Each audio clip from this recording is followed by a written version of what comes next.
Well, because of, the Republican gerrymandering scheme had been a complete and total failure, with Democrats fighting back aggressively until they were aided and abetted by the Calais decision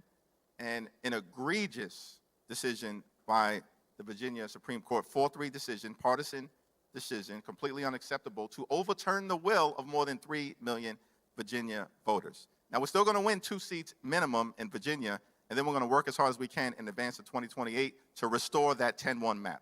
because that's what the voters decided would be appropriate moving forward. Now, notwithstanding, the Calais decision and what happened in Virginia, our assessment is that the Republicans may have netted, when it's all said and done, in terms of what's happening in the South right now, maybe 3 or 4 seats in this environment, which means that they will go perhaps from +3, which is where we started, narrowest majority that any party has had in the Congress since 1930, the Great Depression,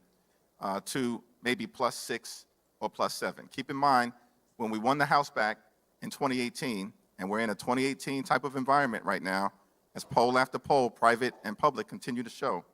if not better, we needed to flip 24 seats, John, as you recall. With the help of many of the people in this room and people all across the country, we flipped 40. 31 of those seats were in districts that Donald Trump had just won. And so we only need to flip a fraction of those, even given all of the gerrymandering that they've done, aided and abetted by these 2 Supreme Court decisions. We only need to flip a fraction of those in order to take back control of the House. And I can tell you right now, as a guarantee, we are taking back control of the United States House of Representatives in November. But then our work is not done. Republicans had a structural advantage, which is why they launched this gerrymandering scheme, because so many of our states had commissions built into the law or constitutional impediments to being able to redraw districts in this cycle that have to be unwound.